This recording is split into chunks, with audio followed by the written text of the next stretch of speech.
The reality is that in India, everything's got to come together. A lot of FMCG folks you meet will tell you romantic stories of how they sold in the sun and how they made those 50 Right. calls every day and it changed something about you. Then I took up a job which looked like a marketing internship, but actually it was a sales internship because people are putting out a reel which is forgotten the next day. It's like T20 matches because it's difficult to find a perfect agency, much like it's difficult for them to find a perfect client. In a time when you want delivery in 24 hours and 48 hours and even lesser, people were willing to wait for days altogether. Hey there. Welcome to Marketing Mavericks with Indiefolio. Today we've got Amit Doshi with us, the Chief Marketing Officer of Britannia. Amit's experience spans over 2 decades, where he's worked with some brilliant companies like, of course, Britannia and also Lenovo. Just recently, Amit's team won the Best Marketing Team of the Year award as well. So, congratulations to you and everybody else. Thanks a lot, Amit. I really appreciate your time and welcome to the podcast. Thanks, Kavan. Great to be finally doing this with you. Same here, same here. So, jumping on to the first question, I'm assuming that when you were growing up, when you were little, maybe marketing was not something which was the first thing you wanted to jump into because you did computer science. So, what's the journey there? When did you decide, hey, marketing is where I want to build my career in? Yeah, so Kavan, growing up, you're right. I mean, I didn't know what marketing was, but like all kids growing up, watching a lot of television. Yes, we did see a lot of television. There was no other alternative then. Advertising breaks were a part of life, and some of the work stuck with you, as it did with all of us. But I don't think there was any fascination for marketing as a career. But I was definitely fascinated by the art of.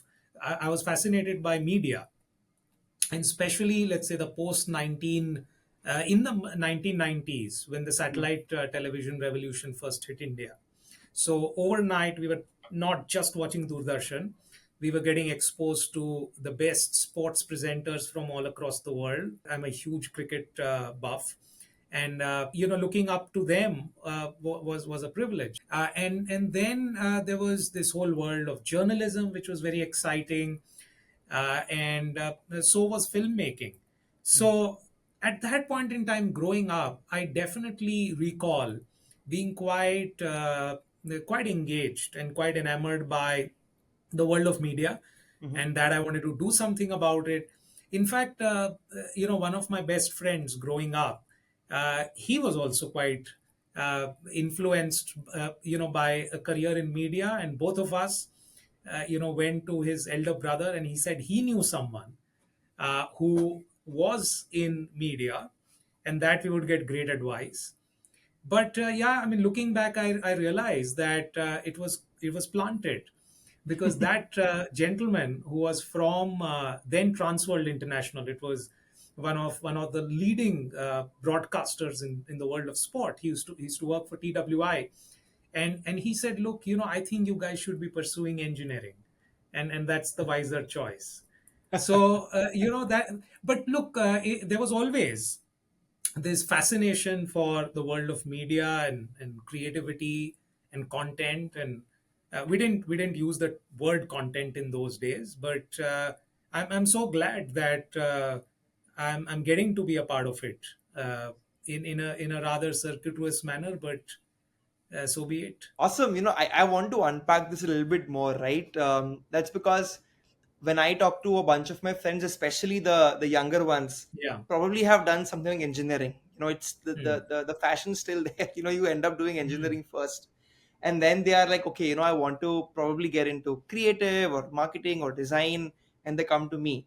So, what was it like for you? I mean, you just spent some 3-4 years doing computer science. How did you get confidence to kind of immediately jump ship into a completely new world? By the way, I mean, I'm not a computer science engineer. I did Okay. this really interesting course in Pune called the Bachelor of Computer Science. It's a three-year degree, but it Okay. looked at the conceptual aspects of computer science, which I think go a long way in how you think and how you process and how you problem solve. And that is very much a part of me. Hmm. And growing up in my schooling years, computer science was again one of those subjects that really fascinated me. Yeah. and I really enjoyed that course. But truth be told, if you ask me, was it all designed? Is that how you thought about it? Absolutely not. Hmm. After I finished my computer science graduation, I had two choices. I could have pursued my master's in computer science, or I could have gone the management way. Mhm. And I found I then did my MBA from NMIMS, which, by the way, had a fascinating course, which it still does, which was an advertising and communications course. And I told to myself, and I was perhaps lying to myself then, that hey, maybe this is the outlet you are always looking for.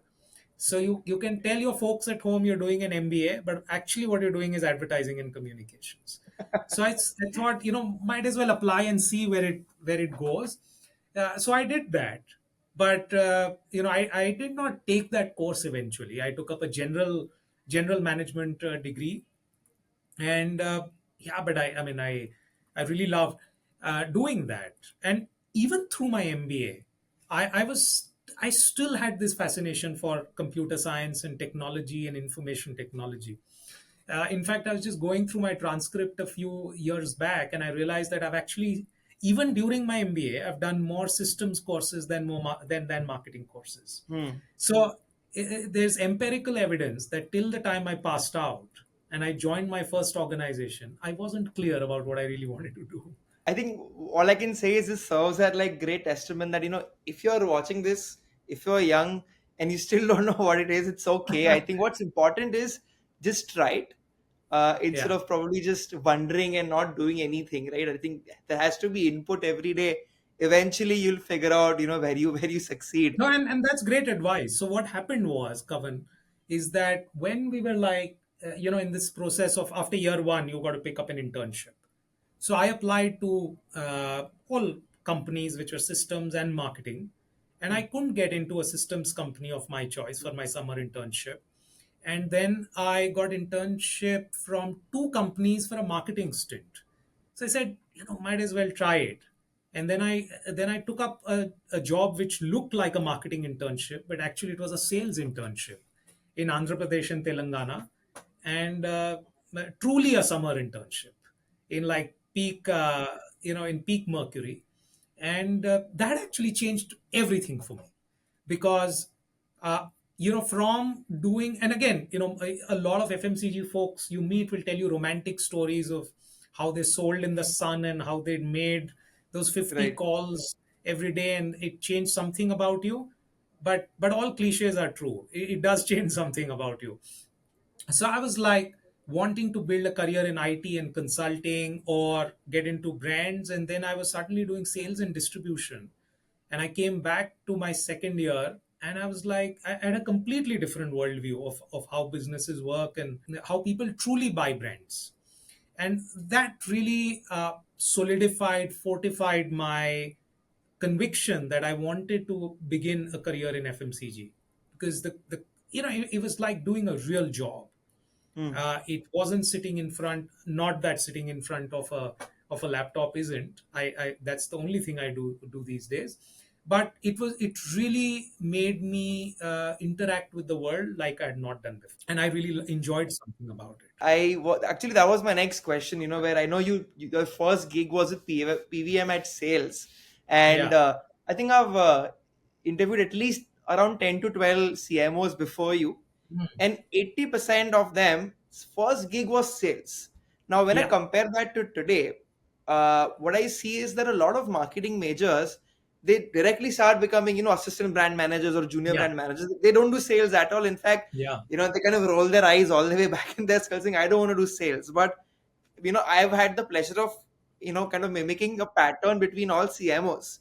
So why is it that sales really helps you kind of climb the ladder quickly? I don't think it necessarily helps you climb the ladder quickly, but it exposes you to the absolute building blocks of business. So you could have turned out the most fancy piece of advertising that went on TV, and you would like to believe that that's what got you the business. But the reality is that in India and actually all over the world, everything's got to come together. The product's got to be great.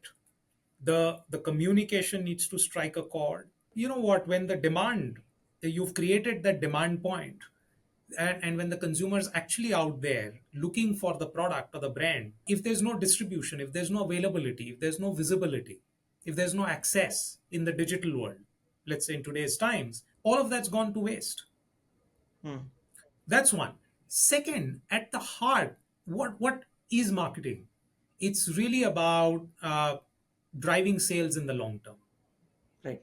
And this is what I picked up in a really interesting book, and I'll give you the details of that. And it's a classic in the world of marketing. One theory goes that marketing or advertising came into being because the salesman cannot be everywhere, so it's still sales. It's just that it's a different way of doing the same thing. So when it comes to persuading a customer, a retailer, to work with you, or if it's like, if you look at the IT world, if it's persuading a large enterprise or a small and medium business to buy technology, it's still storytelling. At the heart, it's still just that. It's just that you're talking to a different set of people. So two things. The first is it's a great building block to your learning. Second is everything's come together, got to come together, including, with product, with pricing, with promotions, advertising, distribution, and access are as critical. And finally, it really sets you free. It removes your inhibition about telling your own story. And I'm sure the story I was telling someone in Andhra Pradesh about why should they buy a pack of Happy Dent was not the same story my peer was telling someone in the hills of Shimla. But Right. each one of us found our own way of doing the same thing. Absolutely. I mean, as a founder, you have to end up doing sales if you like it or not. And one amazing thing always is this one-to-one connection. If you do Yeah. it for a long time over scale, it just teaches you so much about what actually you're, because you got direct, immediate Yeah. feedback on whatever you're saying. So I love that. By the way, all jobs are sales jobs, right? Yeah. If you're an Correct. HR leader, you're trying to persuade someone with your employer brand. If you're a founder, you're reaching out to investors. You're also reaching out to people to join you. if Absolutely. if if I'm an advertising person, if I'm like in a room with a creative agency, they're selling an idea to me, and Right. so do I if I believe in it. So the selling is not what we think it is. It's not just the act of being in the sales function, but it's really about persuading people to buy into what you believe in. Absolutely, absolutely. Just last bit now on your journey. I think very, very rarely I speak to folks, who've been able to kind of grow within two companies at the helm, right? You were in Hmm. Britannia, but then you moved to Lenovo, became the CMO, and then again joined Britannia as a CMO after I think about 10 years. So Mhm. uh, this podcast will go to about 300 of marketing teams who use IndieFolio, right? And Hmm. a lot of those folks are brand marketers who must be aspiring to be in your shoes one day. So you've done it Mhm. twice, right? So what's really the secret here, according to you, which helps brands identify leaders and helps kind of gives them the designation of a CMO? Yeah, I mean, I'll give you the numbers of a few folks, and you can ask them, because they gave me the job. I didn't choose myself. But there must be something, right? I mean, if we were to advise young It's folks as difficult for to me. It's difficult for me to say, and Mhm, I don't mean it with any tinge of humility, but it's really, see, all of us have got chances, and someone mhm, entrusted that responsibility with me, mhm. and they're the best judge of talent. In my case, I must say they made a great choice. But going back to what I think has worked for me, I can only attempt that, Right. which is to again, a lot of it is going to be some of it is going to sound cliched, some of it perhaps not. uh, the first of it is that none of this is hard, none of this is easy, sorry. None of this is easy. It's very, very hard. And to be able to show up every day requires a lot of you've got to really dig deep, because more often than not you're going to fail. It's that one campaign that shines through and is a trailblazer and changes the trajectory of the brand and changes, and delivers outstanding business impact. And it's rare to come by. It doesn't happen every day. More often than not, you're learning from what you're not doing right. Right. So it sounds cliched, but it's true. So if you're able to build a mindset to, over a period of time, to learn from whatever you're doing, Hmm. that's always worked for me. The second thing that's always worked for me is to make sure that you're in the present and you're trying to do the best of what you can do, rather than thinking too ahead. Yes, there have been those junctures in my career as well where I've got anxious about my progress and my, and where I'm in the ladder and so on and so forth. But what's always worked for me is to wait it out. Hmm. And that's something that I don't see. And again, it's not a value judgment on whether it's right or wrong, but today I see a lot of people who want to change jobs too soon. I'm not talking about companies, I'm talking about roles. Right. Because it's only when you go through multiple cycles. Hmm. Actually, if you see my career, I've not done too many roles. Hmm. I've done diverse roles, but I've not done too many roles. Because every role that I've done, I've either done it for 3 years or 4 years or sometimes even longer. And that will sound absolutely counterintuitive in today's times, because 18 months and you're looking for the next gig. Right. Somehow that's because for me, what's always mattered is, am I truly making the difference that I need to make in this job? And it doesn't happen in year one. It Hmm. doesn't even happen in year two. Right. You actually start seeing some of those changes beginning to happen in year 3 and 4. So for me, it's always been what's always been important is, if I've done something in year one and year two, I want to wait it out and see what it's resulted into in year 3 and year 4. So that's helped me. So that's the second thing I would say. The third is, I've always attempted to take a contrarian view of things. Now it doesn't always work.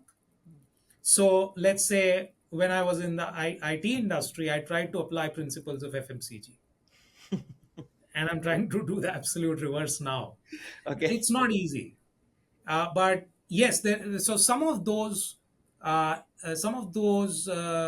examples have been great for me personally speaking, on how do you try to try to apply a playbook or create a playbook that's fundamentally different.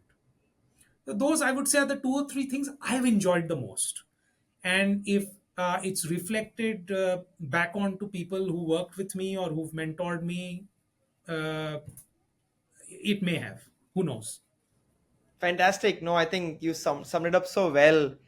If I were to kind of take all of it into like one statement, at least as per me, what I learn is you have to be really obsessed about the process, and if you're able to be patient with that, you're always going to get rewarded. I keep on hearing this from all successful people again and again. I now want to quote you about this thing you had posted, I believe. I'm just going to read it so I don't get it wrong, which was, new developments in marketing are often met with a healthy dose of skepticism and Yeah. sometimes a complete denial of changing reality. So, what prompted you to say this? Is there any new development which you think people are rejecting? It happens with every big transition. So I'm sure when the television first came about, uh, there were a lot of people who said, "Hey, you know what? The newspaper is not going anywhere." But we know that the television changed everything, Correct. and it was the radio before that, and it was the internet after that. But I feel that too often, what tends to happen is we get attached to what we've grown up doing and therefore believing, and it's true in all forms. So and that's why I really admire, I usually have quite a few cricket analogies. That's why I really admire Rahul Dravid, Mm-hmm. just because he had a certain style of operating Mm-hmm.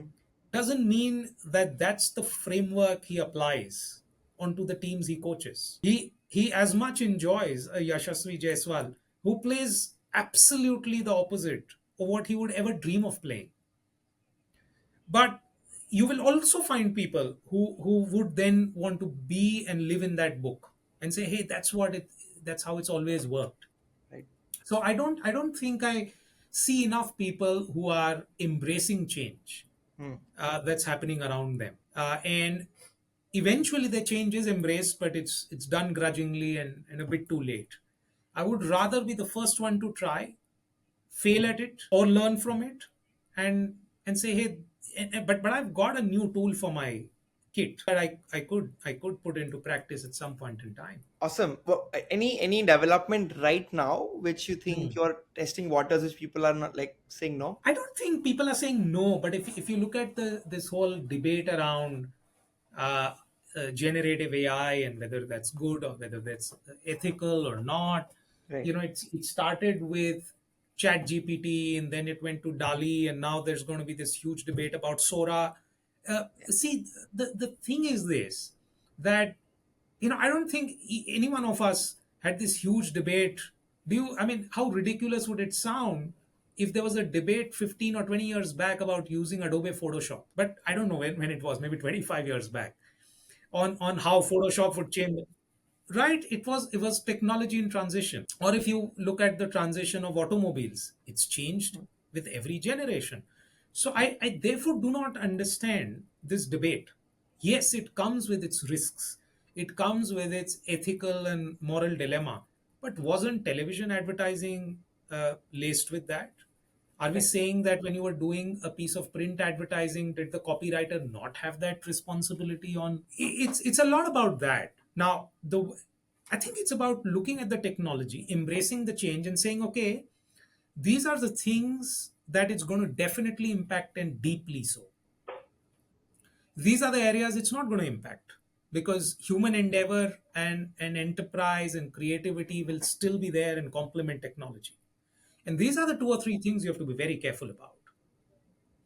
And that's true of driving cars on roads as well. Just because the car could hurt someone on the road, we don't stop driving a car. Right. It's just that you learn how to drive a car well, and there are enough rules and policies and laws to ensure that those situations don't occur. And if they occur, and if there was an offense, there's someone who's going to hold you to account. So that's, and I don't see that happen very naturally and um, rapidly. and Hmm. and and the reason I think is that it's not that people are not open to change. Hmm. My belief is that people do not want to invest their Hmm. own time and effort in understanding the change. Right. Absolutely. I think we've been facing this problem where I'm a proponent of AI. I think, I'm somebody, so I'm a designer and an animator by profession, Right. and I can't draw very well. And I was always the bad person in the class when those, teachers used to come. Yeah. But I happen to be really good with UX, very good with 3D, and I've Yeah. really shined in those areas. So I'm always a proponent of technology where I'm like, I Yeah. couldn't draw, and 20 years ago, I wouldn't even make it as an animator, but now I can. So I think the gap between what you think and what you execute is just decreasing, and that's the way the world's going to change. So whenever we post something, a lot of our community, because we deal with a big community, they keep on saying, oh, this is really bad, you're not supporting talent, we're going to unfollow you, we're going to go away from your network. And it's really sad to hear that, because this happened also, as you very well mentioned, when keyframe animation came in, where you could Yeah. just go from A to B instead of doing 24 frames of sketching and cell animation. People protested, but those guys had to change, and the ones who did not unfortunately failed. And act technology never really waits for any kind of activism or any kind of And look, resistance. I agree. And look, there's I mean, we're a fairly abundant world. In the same time, when, let's say, you have so much of technology and so many smartwatches that are getting sold, you also have enough and growing interest in craftsmanship of real uh, real luxury pieces in watches. So there's space for everything. Just because animation came in doesn't mean motion picture went out. There's place for everything, and it's really about. I do believe that AI can make things uh, efficient. It can complement human creativity to do things that were not possible. to do them in really low cost and at very, very high speeds. Hmm. And more importantly, democratizes creativity. Right. You Absolutely. suddenly have like a level playing field, whether you are a large multinational or you're a small outfit who's trying to make their brand established. Everyone's got this access to the same set of tools. Why would you not celebrate that? Absolutely. That's a beautiful point. And I didn't think of it from the brand's point of view, where I can sit and make a campaign, Yeah. being just a 50-member company as good as Britannia. So that's Yes. pretty exciting to hear. I may touch upon AI a little bit later, but now I want to jump into some specific stuff, we've observed around, what you've been doing with your team at Britannia. So I know that you launched a Tamil campaign with Talented, Mm. Mm. and it's been covered pretty well. So what I wanted to ask you really is that, do you really feel that a lot of brands at your scale need to start looking at these specific vernacular based campaigns? Like, do you see an uptick with your results? Yeah, I mean, yeah, why not? Why not? We've always had, I mean, Britannia not seen the market, the country as like one homogeneous market.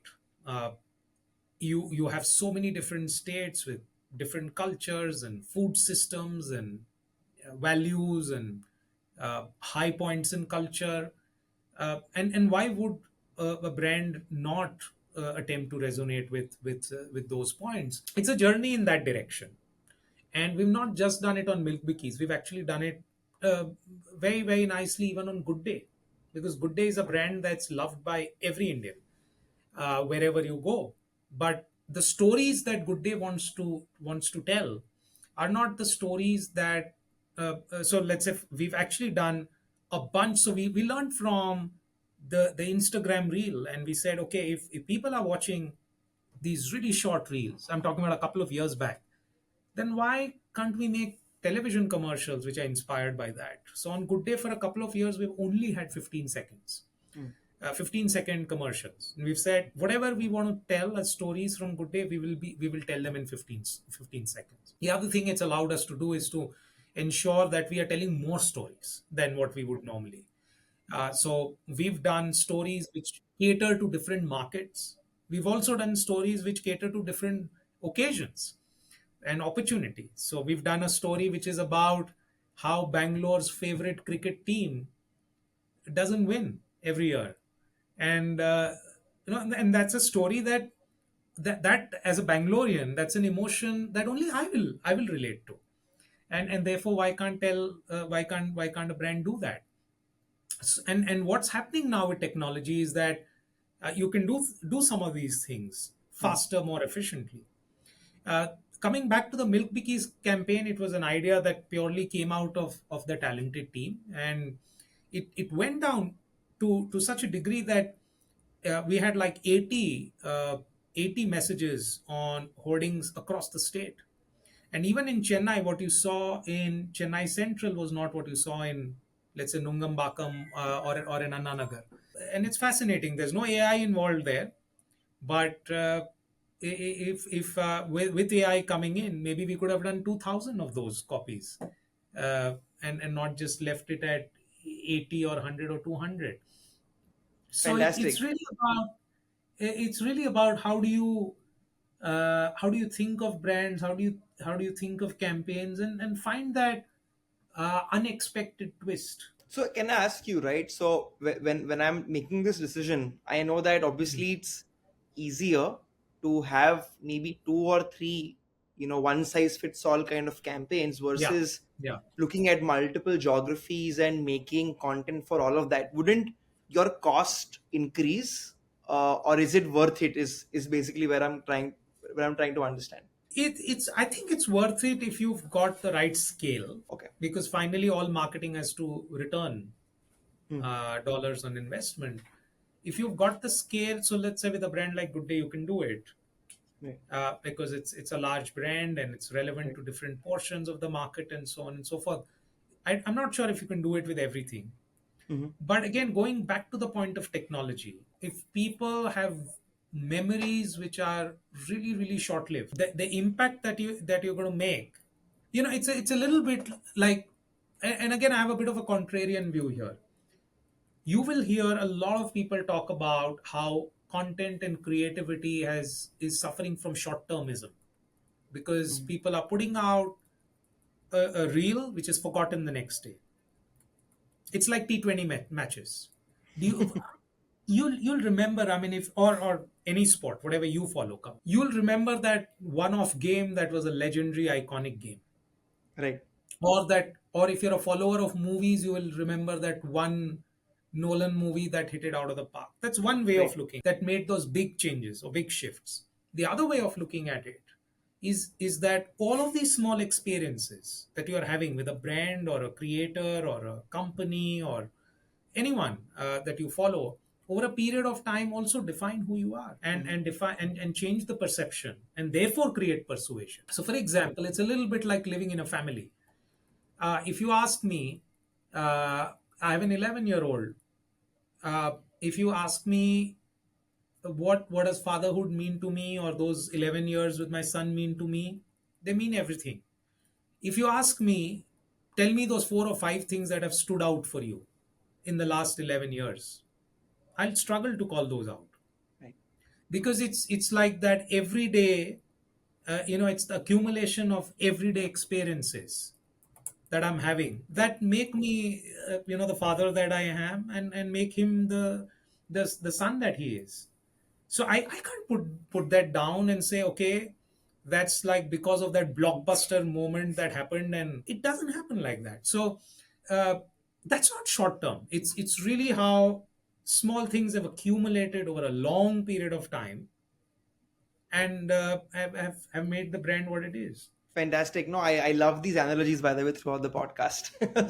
So thanks for that. Really enjoying listening to it. Another question, I had, I think it's pretty evident that Britannia really puts it up there, which is, total foods is the kind, Yeah. is the place they want to be, that we want to get into everything foods eventually. And that's where, I can see the path to that. Now, from what I know, and I could be wrong with my exact this thing, but I think about 70 plus percentage of revenue comes from biscuits. So the question I have is, there are so many companies today who have multiple offerings, and they Right. may start with A and want to probably venture out into kind of being perceived as much bigger. Hmm. Wouldn't something like having a good day or biscuits being your number one product affect that persona, your perception you're trying to create, or does it As a actually total help foods you? company, Yes, yes. see, it's very internal, because when it comes to the financial size of brands, our consumers don't know that. Hmm. No consumer buys Good Day because it's X thousand crores in size. Right. Consumers buy Good Day because they think it goes well with their chai, or it fills them up, or it's a great moment of enjoyment or indulgence in the day. That's why they buy a Good Day. Your question's relevant, I would say, more from the standpoint of the other stakeholders in the ecosystem, Mhm. and that ecosystem values competence. That ecosystem values the fact that you have a very very meaningful strong business in one part of the ecosystem, and that you're making an attempt to get into others and diversify. But for us, it's never been a this or a that. It's never been about how how we've got to say, how we've got to do worse at this to do better at this. We still have large ambitions in biscuits, and it will always be the core of who we are as a company. But we also believe that our consumers are seeking more experiences out of Britannia, which we must fulfill. So that's how I see it. And and every time I go around meeting members of my family, my friends who have got nothing to do with the job that I do, who treat me just the way I am, when they say, "Hey, I came across this croissant which is which you've launched, or this bag of snacks, time pass, or this cheese, this which is in this now new delightful format, or I had a chocolate winking cow," all of that makes, and they're all delighted. and they're surprised that they see a Britannia label on things that they hadn't seen before. Awesome. I think now that you said it seems pretty obvious, and from what you mentioned towards the end, I think brands probably are excited that okay, because you have this legacy value also, almost Yeah. 100 years plus, they're excited to see more about okay, what more is out there. Any particular products or categories you're excited to launch this year, which are publicly known? I can't talk about stuff that's not in the public domain Right. Right. yet, but we continue to explore opportunities, we evaluate them. And so we just a while back we launched bars, we launched makhanas. Those have been the two latest entrants, and you will see. And look, we've got into some very exciting categories. We've got into cheese, we've got into drinks, we've got into salty snacks, we've got into croissants, we've got into poppables like makhanas, the bars, and all of them are sizable opportunities by themselves. So there's a Absolutely. lot of headroom when it comes to premiumizing in the biscuits categories. There's a lot of headspace to grow when it comes to these categories and them becoming bigger. And then of course, there's so many more opportunities that we've not got into, which we keep exploring. Awesome, awesome. Thanks for that. I think jumping to I think the last few questions I have for you today. Sure. One thing I wanted to get a perspective on is quick commerce, right? I think I have stopped buying biscuits by stepping out. Right now, I Mm. just do it through Instamart or Zepto.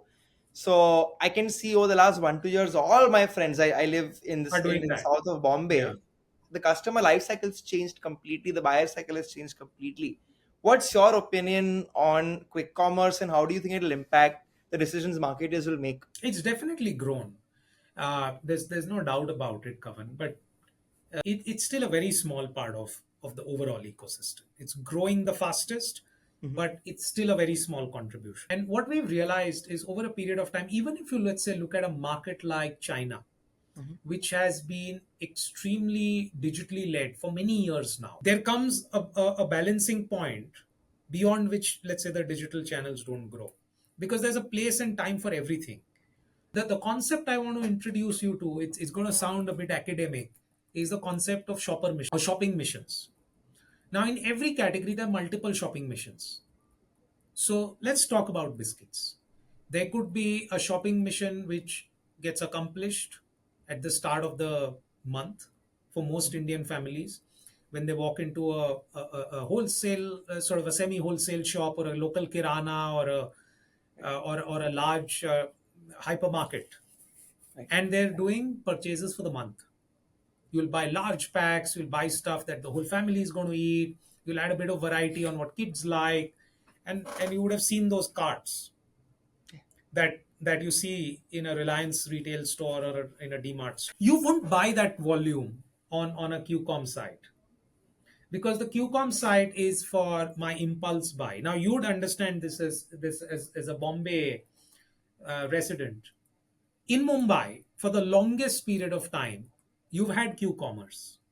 You just didn't call it Q-commerce, Correct. which was to pick up the phone Yeah. on the guy who's willing to supply True. stuff, within a few minutes, True. right to your doorstep. And it True. could just be a bar of chocolate. You always had it. And Absolutely. of course, the companies have done a great job of organizing that. But not every city had that experience. But the shopping mission again there was always, if you think of it, is always when you ran out, what did you do? So what Q-commerce is doing is it's adding convenience to those situations. Then there's always stuff when you have a longer list and you're going to buy on another site. Or let's say there are times when you want to walk into a supermarket and explore what's around you, because that's retail experience is also, I mean, it's not without a reason that they call it retail therapy. You want to go out, you want to be with your Correct. family, you want to explore new stuff. Right now, coming back to the specific question on Q-commerce, what we've seen is that people, when they come to Q-commerce, they're not in discovery mode. Hmm.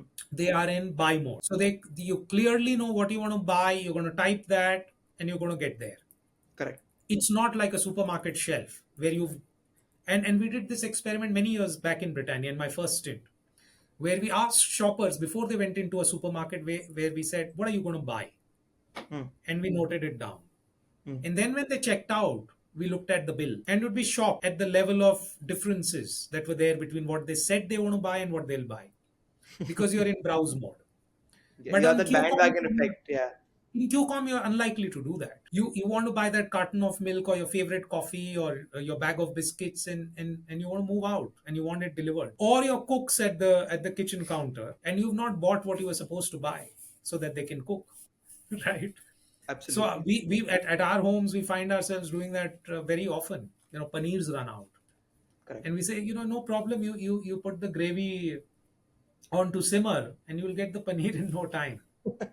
True. Yeah, Very interesting. I've not thought about it from that point of view, that I think you've got like a need-based journey, and then you've got this, I need it yeah. right So it's now. all omni-channel. It's all omni-channel, Hmm. and there will be a place. I think there'll be a place for all channels for it to thrive and work together. Now, you're willing to pay for convenience as unit economics comes into play.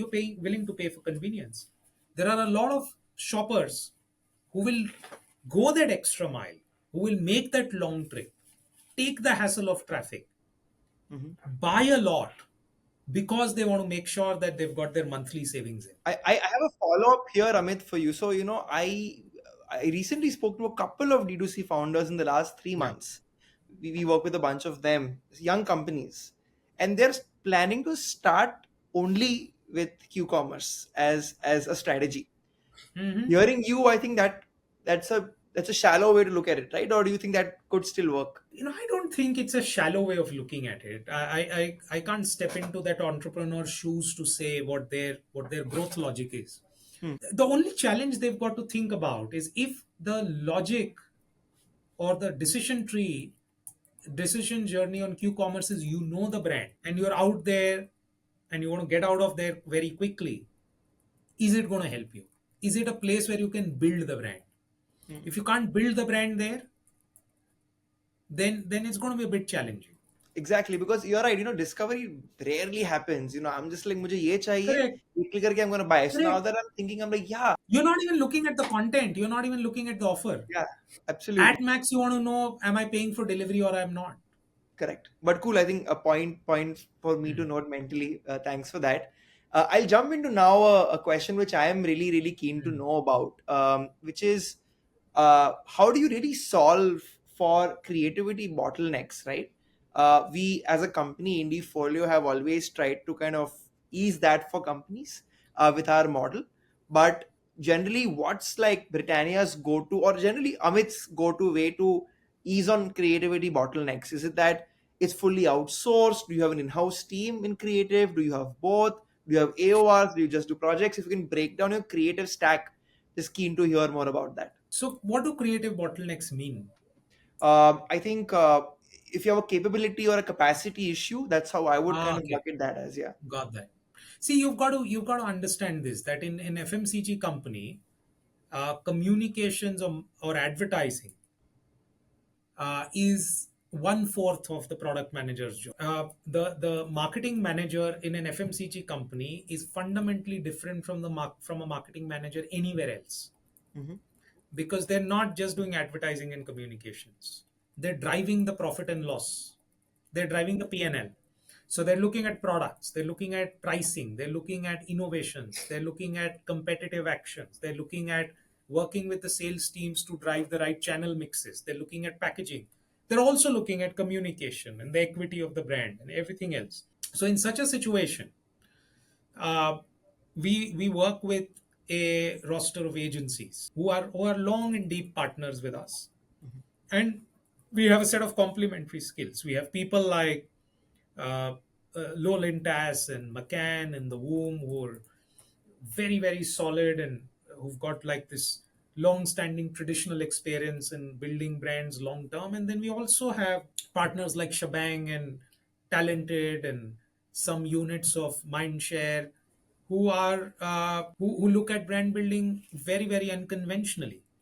And it's really an amalgamation of all of the both of these complementary skills Mhm. that unlocks the magic for Britannia brands. And do you do anything internally in terms of that? Because I keep on hearing, No, we don't do anything internally.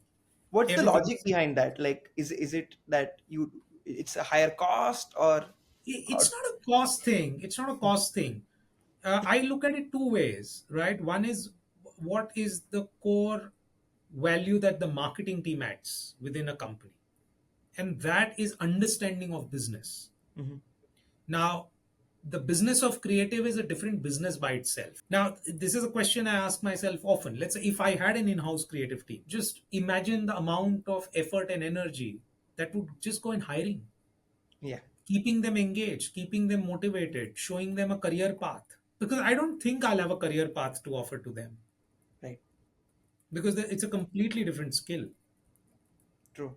True. So what? So where can I give people a career path? And that's in solid business growth. And yes, advertising and so our teams have to be great at being very clear on the briefs that they write by understanding the business problems that they're trying to solve. Hmm. They've got to have good judgment of creative, Hmm. rigor to understand whether it's working or not working, which is its effectiveness. Right. And third is the courage to take risks Right. because that's not available in any playbook. Awesome. I have a question now here, because I'm sure a lot of people watching this will also be founders of Hmm. agencies who want to maybe work with you one day or become like a shebang or a Hmm. McCain. You've worked with so many of them, I'm assuming, over the last 20 years. What really stands out to you as a good agency versus mediocre ones? That's a great question. It's a lovely question. I've thought about it, but I don't know if it's like the most crystallized example that I can give you because it's difficult to find a perfect agency, much like it's difficult for them to find a perfect client. Right. You can't have it, but there are some ingredients that go that extra mile. One is how willing are you to deeply understand the brand's business. Most mediocre agencies do an extremely mediocre job of that. True. Because if you are not in touch with the consumer and the business problem you're trying to solve for, it's not going to run long. That's one. The second is how enterprising are you in making, first of all, in putting bold ideas on the table, because a client grows in courage. They're not courageous by default, and they can only grow in courage if the agency partner also demonstrates courage, and it works and symbiotic. It's got to Right. work both ways. The third is to make some of those big ideas happen, and that you would have heard from many founders. Everyone has an idea in India. We're a country of a billion plus people. We don't have a dearth of ideas. Right. We have dearth of execution. So Ideas are cheap, execution is everything. are Yeah. you willing to go that extra mile to make sure that you're going to put your might behind the brand? And finally, I would say intellectual honesty, Hmm. to say, hey, we did this, we've studied the results, and this has worked. Hmm. Or we've done this, we've studied the results, and this has not worked. Hmm. And this is what we learn from it and move forward. Too often, they're either siloed or defensive. Wow, this is going to be great. I'm gonna definitely make a clip of this and send this to a lot of people. Thanks for that. I'm gonna hop into my last question. I know we are running out of time, which is I wanted to talk about AI towards the end, Amit, but I think you covered that pretty well. So I'm gonna now ask you something different. As you Hmm. know, there's a huge wave of D2C companies coming almost on a week to week basis, day to day basis, Yeah. actually. As someone who's an expert in the FMCG sector, what's a exciting category if I was a founder doing 0 to 1? What do you think could be an exciting category I could focus on? Which industry? Within FMCG, if you could kind of give me FMCG. yeah. FMCG. See, I don't know if I can answer that question Okay. because if I was so convinced about it, maybe I would take a shot at it. But see, you've got to understand that D2C is a channel. It's not a business. Now, can over a period of time, can a channel become a business? Maybe, but there are very few examples of that. So therefore, you find offline folks going into online. You see online folks going into offline. People who are on the marketplace and have their own stores going DTC.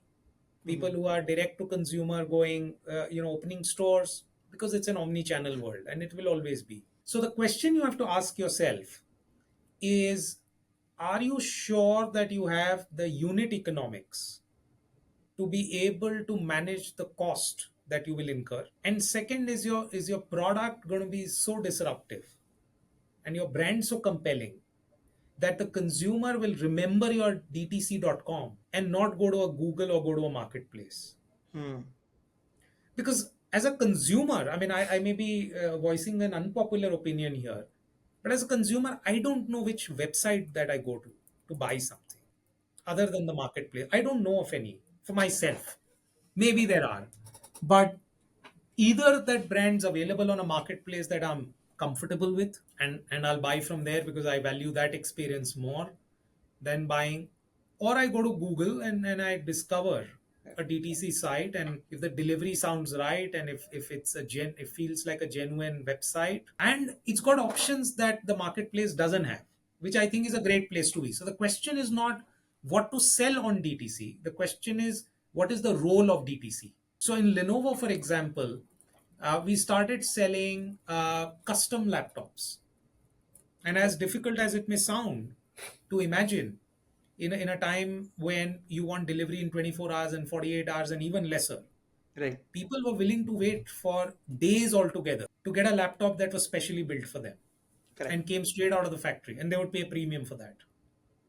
It was difficult to get accessories, parts, easily discover warranty for your products. And all of those the DTC did beautifully. Of course, it also sold its own products, but Mhm. it found a role for itself. Or let's say if you're selling apparel or if you're selling shoes, you can show the range that the marketplace is not willing to stock, or you can stock those odd sizes that are not going to sell very easily in retail, and it therefore fulfills a customer experience that all channels put together are not able to solve. But I actually don't know of many DTC companies who are able to command that sort of You're right. uh, persuasion by themselves. Yeah, that pull, I don't think anybody has.